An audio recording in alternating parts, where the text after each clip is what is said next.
Sakpan sa kamera ang sinumbagay sa duha ka mga driver sa tunga sa Karsada sa Maydan Leon Kilat sa Dakbayn sa Subo.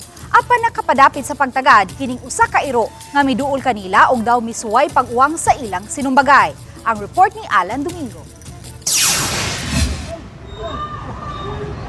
Kini ang binaslanay sa kinumo tali sa usa ka food delivery rider ug sa taxi driver sa wa pa matino ang hinungdan. Ang mga tao sa dapit lang gatan-aw daw susama sa boxing match apan dunay usa ka iro ang unang miduol nga nagpaghot daw nagbadlong kanila.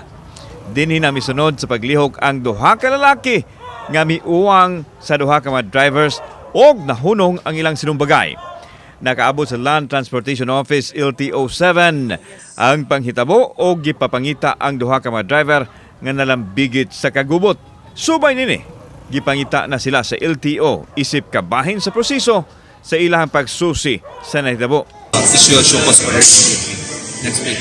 Na-identify ba nato na sila so far sa initial investigation? We will find out.